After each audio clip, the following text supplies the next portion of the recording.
Hello everyone, good morning, नमस्ते and welcome to my vlog. कैसे हो आप लोग? I hope everyone is doing good. तो ये वाला जासूद का प्लांट है ना, मेरे मम्मी पापा आए थे तो हम लोग कम्युनिटी में वॉक करने निकले थे। तो वहाँ पे उन लोगों ने ट्रिम करके छोड़ दिए थे ब्रांचेस। तो एक ब्रांच मेरे पापा ने बोला कि ले लो, ये उग जाएगी। तो हम ऐसे ही गमले में डाल दिया मिट्टी में, और फिर थोड़े दिन के बाद उसके रूट स्टार्ट हो गए। और अपार्टमेंट से जब यहाँ पे मूव हुए ना, तो मेरे पास ऑलरेडी अच्छा खासा प्लांट हो गया था। तो और अभी इतने सारे फ्लावर्स दे रहा है ना। Hey, what is this? It's Cutie. SpongeBob. SpongeBob. Cutie. Spon- Can you see Sponge. cat here? So many Marios here down. Mario And and Sonic. Sonic. Sonic the Hedgehog. I don't know how he's a. तो long weekend का दिन है और हम लोग आए थे Walmart. Actually Walmart में कुछ खास बाय करना नहीं था, पर वीर को स्कूल के लिए कुछ स्पेशल चाहिए था, तो वो भी आया था साथ में। और उनके टीचर कुछ एक्टिविटी स्पेशल करवाए ना, तो वो बहुत ज़्यादा हैप्पी था। तो साथ साथ में रूटीन की शॉपिंग भी थोड़ी बहुत कर ली। एक दो चीज़ें लानी ही होती है, तो वॉलमार्ट जाओ ना तो ऐसे ही तो आना होता नहीं। और बहुत सारे समर के जो हाफ पैंट्स और ये होते हैं ना, उसके ऊपर सेल था, तो एक दो चीज़ें मैं ले भी आई जो नेक्स्ट ईयर यूज़ कर सके ऐसा। थोड़ा बहुत इस तरह से ले लो ना तो अच्छा रहता है। और बस थोड़ा सा ही शॉपिंग किया और हम लोग निकल आए। एक्चुअली फ्राइडे इवनिंग है अभी।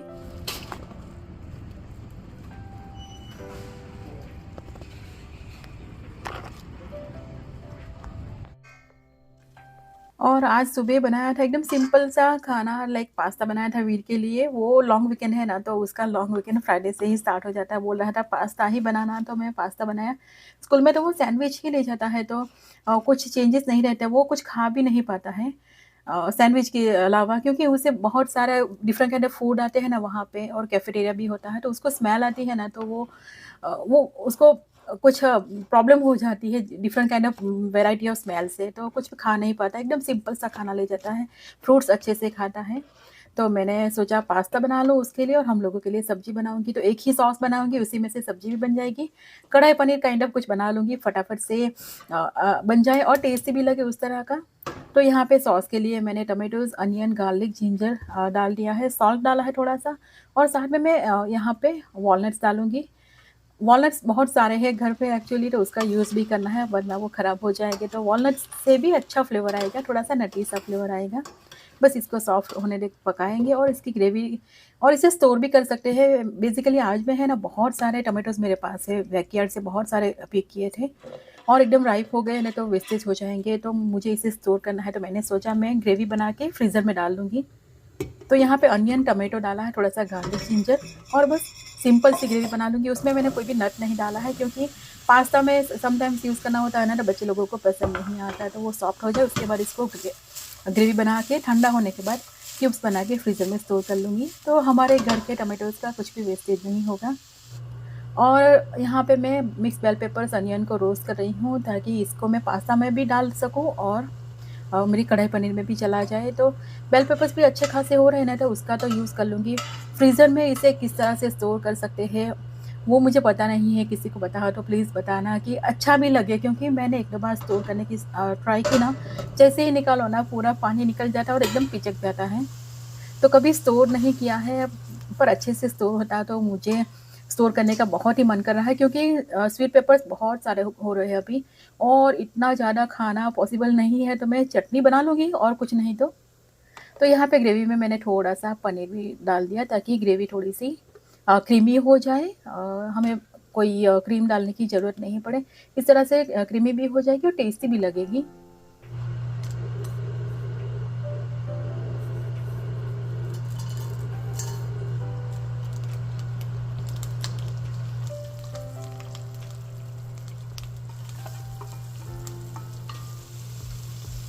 तो सब्ज़ी एकदम सिंपल तरीके से बनाऊँगी, बहुत ज़्यादा लाइक ऑथेंटिक काइंड ऑफ नहीं बनाऊँगी, जिस तरह से हमारे घर में चलती है ना उसी तरह से। खड़े मसाले थोड़े से डाल दिए हैं, साथ में अनियन और गार्लिक, जिंजर को रोस्ट कर लिया है, और ये बेल पेपर तो ऑलरेडी रोस्टेड है ही, तो हल्का सा इसको गरम कर लेंगे। और पास्ता को मैंने ऑलरेडी बॉईल कर लिया है, तो वो तो रेडी है। तो एक तरफ मैं पास्ता भी बनाऊंगी, थोड़ी सी वेजिटेबल्स रहने दी है, वो पास्ता में चली जाएगी। तो इस तरह से बच्चे लोग वेजिटेबल्स खा लेंगे। अदरवाइज़ कितनी ग्रेवी बना के खिलाओ ना, हल्का। वैसे हमारे घर में बेल पेपर्स, मशरूम, ये सब चीज़ें बच्चे क्यूब्स बना के दो ना, तभी भी खा जाते हैं। तो यहाँ पे मसाला बेसिक किचन का ही, सिर्फ मैंने गरम मसाला ज़्यादा डाला है और वीर नहीं खाने वाला है, इसलिए गरम मसाला अभी से डाल दिया। रेड चिली पाउडर भी स्पाइसी वाला डाला है और थोड़ा सा मसाले को भून लेंगे।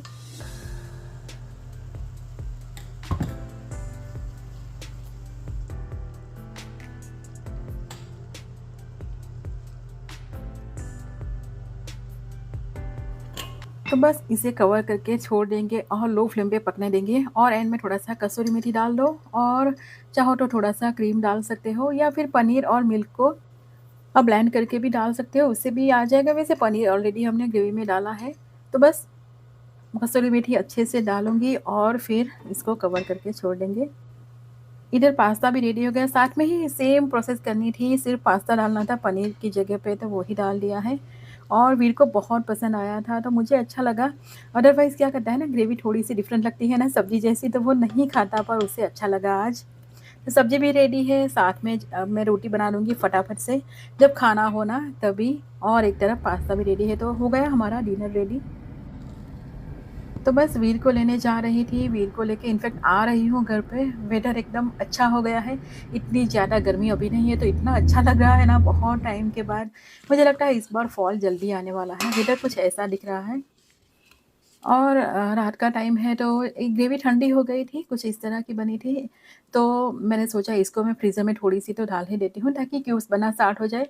वैसे मेरे पास 2-3 मोल्ड ही है, बहुत ज़्यादा है नहीं, तो उसी में मुझे बारी-बारी करना पड़ेगा।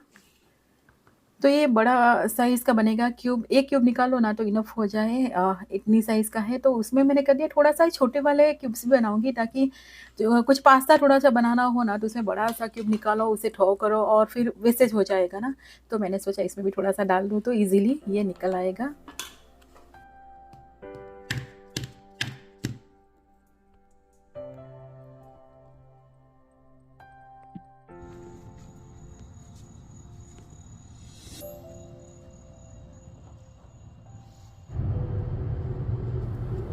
नेक्स्ट डे मॉर्निंग का टाइम है और हम लोग सबसे पहले गए थे फ्रेंड के यहाँ पे, उनके यहाँ पे गणपति जी है तो उनके दर्शन किए। और फिर मंदिर भी गए, आज सैटरडे है तो हनुमान जी के मंदिर भी जाएंगे। और उसके बाद हम लोग जाएंगे गेम प्ले करने के, लॉन्ग वीकेंड है तो बच्चे लोगों को थोड़ा बहुत तो एंटरटेन करना पड़ेगा। पर्टिकुलरली वीर को बहुत इंटरेस्ट है और सच बोलूँ ना तो यहाँ पे मुझे भी बहुत मज़ा आता है। हस्बैंड, मैं, वेदांत, हम सब ने बहुत मज़े किए। बॉलिंग करना है ना एक अलग ही लेवल की खुशी देता है। Okay, now go. Now go, go, go, go. और आज फ्रेंड्स भी साथ में आए थे तो उन लोगों के साथ अच्छा लगा। वैसे तो हम लोग अकेले भी मज़े कर ही लेते हैं, इतने सालों से यूएस में रहने के बाद। पहले तो हम लोग बहुत ज़्यादा यहाँ वहाँ मूव होना था स्टार्टिंग के ईयर्स में, तो फ्रेंड्स बने, ग्रुप बने और ऐसा सेटल हो ना, उसके बाद फिर मूव होना स्टार्ट हो जाता था, तो एवरी जगह पे फ्रेंड्स बन ही जाते थे। पर फिर धीरे-धीरे अकेले रहना और अपनी फैमिली के साथ ही एन्जॉय करना, इतना हम लोगों ने सीख लिया था। तो इतना ज़्यादा, बहुत ज़्यादा फ्रेंड्स और थोड़ा-सा कम हो गया है इतने सालों में। जैसे कि कोई ग्रुप ना हो तो आप रह ही नहीं पाए, ऐसा नहीं, हम 4 अपने आप एन्जॉय कर लेते हैं साथ में। और ये लोग थोड़े से आर्केड गेम्स भी प्ले करेंगे और यहाँ पे मैं बैठी हूँ। आज मैंने है ना हेयर कट किया, सुबह वीर का भी किया और फिर मैंने सोचा, मैंने लास्ट व्लॉग में देखा मेरे हेयर बड़े लंबे-लंबे से और रफ़ हो गए थे, ख़राब जैसे हो गए थे। तो पहले मैंने सोचा रूट सी मैं इसको कट करती हूँ, फिर मैंने सोचा थोड़ी-सी स्टाइल कर ही लेते हैं। तो हमारे घर में हेयर कट सबकी, मेरी हो गई या बच्चों की, हस्बैंड की, सबकी हेयर कट मैं ही करती हूँ। यूएस में आने के बाद है ना कई सारी चीज़ें अपने आप ही करना सीख जाते हैं। वंस इन अ व्हाइल बाहर करवा के आती हूँ, ऐसा नहीं है कि कभी भी नहीं, पर बहुत कम। और उसके बाद आए हैं कॉस्को हम लोग, और कॉस्को में भाई साहब इतनी ज़्यादा पब्लिक थी ना, आज पूरा कॉस्को भरा हुआ था। और कॉस्को से वैसे तो रेगुलर ही शॉपिंग किया है, पर मैंने सोचा दिखा देती हूँ क्या-क्या लाई हूँ। तो लाइज़ॉल टॉयलेट क्लीनर लाई हूँ और ये ब्रेड फ्लावर मुझे मिल गया है इस बार। अभी फॉल की सीज़न आए, ठंड आ रही है ना, तो ब्रेड और ये सब चीज़ें बनाना बहुत ज़्यादा होगा। 100% व्हीट से इतनी ज़्यादा अच्छी ब्रेड नहीं बनती, तो मैं थोड़ा-सा ब्रेड का आटा भी यूज़ करती हूँ इसमें, हाफ़-हाफ़ कर देती हूँ मोस्ट ऑफ द टाइम। बच्चे लोगों ने ये ग्रेनोला बाइट्स, दोनों आए थे ना साथ में, तो इन लोगों ने ये पैकेट उठाया तो मैंने लेने दिया। और ये वाला ऑलिव ऑयल, ये थोड़ा-सा सस्ता लगा, $18 समथिंग का आया, तो मैंने एक ले लिया। और अगेन बच्चे आए थे तो ये भी उन लोगों ने पकड़ा। मशरूम इस बार ये वाले लाई हूँ, मैं जनरली वाइट वाले ही लाती हूँ, बहुत ही रेयरली ये लाती हूँ, पर मुझे अच्छे लगे तो ये लाई। वैसे मशरूम हमारे घर में कैसे भी दो ना, सब लोग खा लेते हैं अच्छे से। और ये रेगुलर वाला सेल में लगा था तो सॉफ्ट सोप, हैंड सोप लाई। और ब्रेड नान भी बहुत ज़्यादा नहीं आती है, ये भी सेल में लगी थी तो बच्चे लोगों को दिखता ही नहीं, तो उनको बहुत पसंद है बाहर की नान और ये सब। ऑरेंजेस ये छोटे-छोटे वाला है ना, बहुत ही इस सीज़न में मिलते हैं और अच्छे भी बहुत लगते हैं, इतने टेस्टी लगे ना, और थोड़े-से प्राइस भी कम थी, सस्ते थे, तो मैं 2 पैकेट्स ले आई। अनियन भी 1 पैकेट ले आई, और ये वाली जो चिप्स है ना बनाना की, वो बहुत यम्मी लगती है, तो वो ये पैकेट आया हमारे घर में, समटाइम्स आता है घर में। और एवोकाडोज़ भी इस बार तो लाइक प्राइस कम थी, 559 का आया। जनरली $6 के प्लस ही होता है, 8 समथिंग का ही मोस्टली होता है, तो ये भी ले आई। बनाना तो रेगुलरली आते हैं, और बेरीज़ भी हमारे घर में कॉस्टको जाए ना तो आती ही है, तो एवरी टाइम डिफरेंट टाइप आती है, तो इस बार ब्लैकबेरी और ब्लूबेरीज़ आई हैं। और साथ में ग्रेप्स तो हमारे बाय डिफ़ॉल्ट आती है, वीर को लंच में, स्नैक्स में, सभी में ग्रेप्स चाहिए ही होते हैं। तो ग्रेप्स का 1 पैकेट आ गया, और ये भी सस्ती थी आज तो $5 समथिंग की आई, जनरली ये 6 या $7 की होती है, तो मुझे आज कई सारी चीज़ें सस्ती लगी कॉस्टको में। और मैं बेरीज़ को ट्राई करती हूँ कि पॉसिबल हो ना तब तक ऑर्गेनिक ही लाओ, तो अच्छे से वॉश करके खा सकते हैं। और बस ये सामान था, और एक ब्रेड का पैकेट आया था। और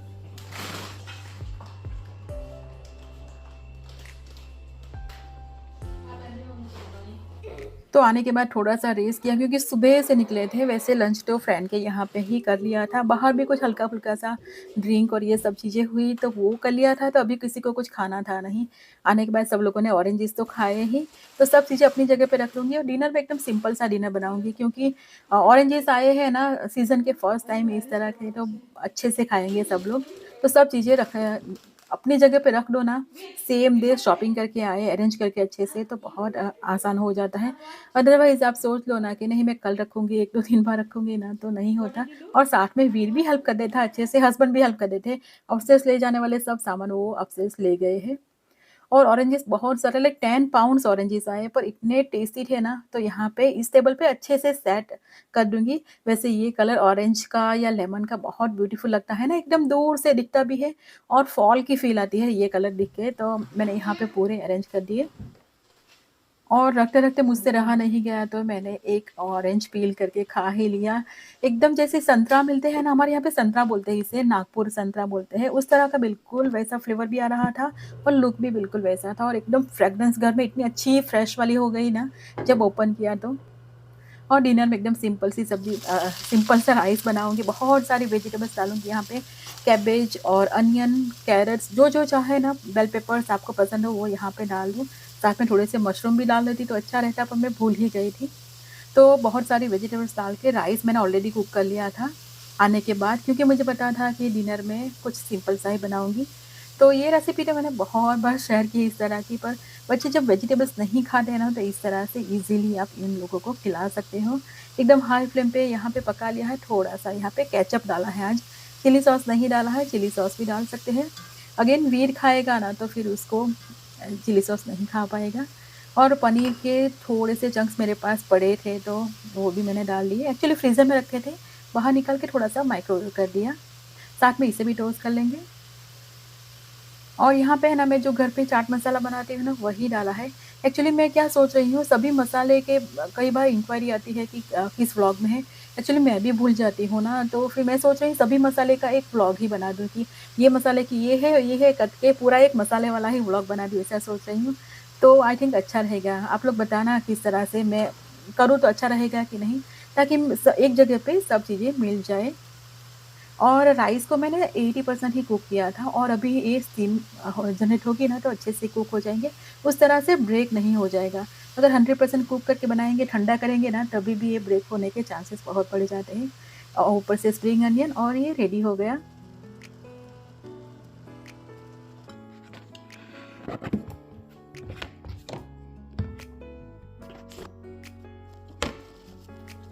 तो बस सुबह-सुबह बाहर जाके आई, फ्लावर्स लेने गई थी, 2-3 वेजिटेबल्स भी ले आई, कुछ बनाऊँगी। भरवा मिर्च बनाने के लिए लाई हूँ, और तूरिया मैं फ्रीज़र में डाल लूँगी स्टोर करने के लिए। और ये मैरीगोल्ड के फ्लावर्स कितने ब्यूटीफुल लगते हैं ना, कलर्स इतने अच्छे हैं ना।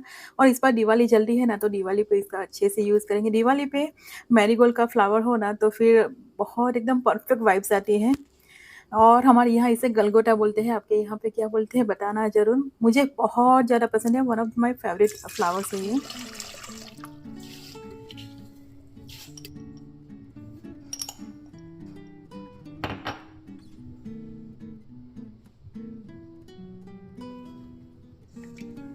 और लॉन्ग वीकेंड था तो बच्चे लोगों को खाना था पिज़्ज़ा, तो पहले तो सोचा बाहर से कुछ ऑर्डर कर लेते हैं, फिर मैंने सोचा बहुत सारा मैदा हो जाता है ना, धीरे-धीरे कुछ ये मैदे का खाओ, कुछ दूसरा वाला खाओ, तो फिर गेहूँ के आटे का बना देते हैं। तो एकदम सिंपल वाला है, एकदम बेसिक सा है, आटा लगाऊँगी यहाँ पे, पर इससे एकदम परफेक्ट बनेगा, बच्चे लोगों को भी पसंद आएगा और ऑफ कोर्स हेल्दी तो हो ही जाएगा। तो रेगुलर जो हम रोटी बनाने के लिए गेहूँ का आटा यूज़ करते हैं ना, वही यूज़ कर रही हूँ और एकदम बेसिक से इंग्रीडिएंट्स यूज़ किए हैं यहाँ पे। तो 2 कप्स पहले मैंने आटा डाल लिया था, फिर मैं थोड़ा-थोड़ा डालते जा रही हूँ। 3 कप्स तक आटा ले लेता है ये, पर गेहूँ का आटा है ना, एवरी टाइम डिफरेंट क्वांटिटी में मॉइस्चर एब्ज़ॉर्ब करता है। तो यहाँ पे 2 कप्स एंड 3/4 कप जितना आटा गया है और थोड़ा-सा सॉफ्ट ही लगाना है, बहुत हार्ड नहीं लगाना है। जितना हार्ड लगाओगे ना आटा, उतनी ही ब्रेड आपकी हार्ड बनेगी, डेंस बनेगी। सॉफ्ट होगा ना तो ये स्पॉन्जी भी बनेगी। तो बस यहाँ पे ऑयल, सॉल्ट और ईस्ट यूज़ किया है मैंने, शुगर इसको एक्टिवेट करने के लिए, और ये बॉल फॉर्म हो गया। इसे राइज़ करने के लिए छोड़ देंगे, डबल हो जाए तब तक। और इसे है ना over rise like over fermentation जैसा नहीं होने देना है, बहुत लंबे टाइम तक छोड़ देंगे ना तभी भी आटे का फ्लेवर ख़राब रहेगा।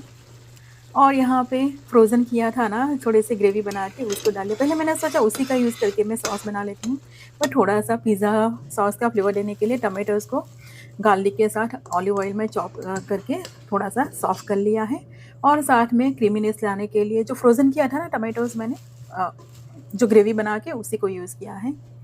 और अभी पूरा नहीं बनाना है, वीर को ही अभी खाना है, तो मैं एक छोटा-सा ही पोर्शन लूँगी और ये कट करके बाकी का आटा है ना फ्रिज में स्टोर कर देना, तो 2 दिन तक तो एकदम अच्छे से रहेगा। और 2 दिन फ्रिज में स्टोर करने के बाद इसका जब ब्रेड बनाएँगे या फिर इस तरह से लाइक पिज़्ज़ा का ब्रेड बनेंगे ना, ये तो एकदम अलग ही टेक्सचर आएगा और टेस्टी भी लगेगा, बिल्कुल बाहर वाली फ़ील आएगी उसमें। और जब भी इसका ये बेस बनाओ ना, तो रोलिंग पिन से मत रोल करो, तो क्या होता है ना, एयर बबल्स जो पॉकेट्स होते हैं ना वो ब्रेक हो जाते हैं, तो फिर इतना अच्छा फूलता नहीं। जितना पॉसिबल हो ना हाथ से ही इस तरह से मूव करो। और यहाँ पे सॉस ब्यूटीफुल लग रहा है, थोड़ा-सा मैंने ब्लेंडर से थोड़ा-सा क्रश कर लिया था ताकि एक स्मूथनेस आ जाए। और चीज़ है ना, ये ब्लॉक लाई थी इस बार। ये जो ग्रेट की प्री ग्रेटेड चीज़ होती है ना, उसमें थोड़ी-सी ड्राइनेस ज़्यादा होती है, तो इतना मॉइस्चर नहीं रहता है। इस तरह की चीज़ में मॉइस्चर ज़्यादा रहता है, पर इसको है ना एक बार स्टोर कट कर लिया, फिर बाकी का पोर्शन स्टोर करने में प्रॉब्लम हो जाता है, तो बहुत अच्छे से स्टोर करना पड़ता है एयर टाइट एकदम करके। वैसे तो जो लूज़ वाली जो चीज़ आती है ना, सॉफ्ट वाली, वो बहुत अच्छी लगती है, पर बच्चे लोगों को वो बहुत पसंद नहीं है। तो बहुत सारे वेजिटेबल्स डालूँगी ऊपर, और यहाँ पे अनियन और मशरूम को मैंने एयर फ्रायर में थोड़ा-सा टोस्ट कर लिया था, ताकि मशरूम थोड़ा-सा सिकुड़ जाए। तो अच्छी खासी वेजिटेबल्स भी डालूँगी, सब चीज़ें डाल लूँगी और ऊपर से थोड़ा-सा चीज़ डाल के कवर कर देंगे। और मैंने थोड़ा-सा यहाँ पे बेसिल भी मेरे पास है अभी, तो उसके पत्ते भी डाल लूँगी। इस तरह से पिज़्ज़ा के साथ में कुछ भी दो ना तो मेरे बच्चे खा जाते हैं। और थोड़ी-सी पार्मेज़न चीज़ भी डाली ताकि डोमिनोज़ चीज़ पिज़्ज़ा वाला फ्लेवर आ जाए, तभी बच्चे लोगों को पसंद आता है। ऊपर से थोड़ा-सा ऑलिव ऑयल स्प्रे कर देंगे और ये ओवन में जाने के लिए रेडी है।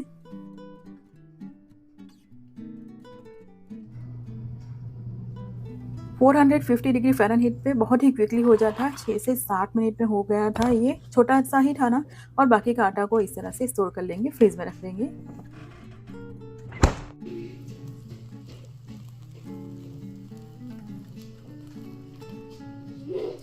और बस रेडी हो गया, और चीज़ भी अच्छे से मेल्ट हो गई और इतनी अच्छी खुशबू आ रही थी ना, और क्रस्ट देखिए नीचे की तरफ भी 100% गेहूँ का है, पर क्रस्ट बहुत अच्छा आया है। और पिज़्ज़ा जब भी बनता है ना तो खुशबू बहुत अच्छी आती है, खाने का मन कर जाए, इतनी प्यारी खुशबू आ रही थी। और ब्रेड सॉफ्ट बनी थी, बाहर निकलने के बाद आप चाहो ना थोड़ा-सा बटर यहाँ पे लगा सकते हो, जो ब्रेड वाला पार्ट है ना वहाँ पे।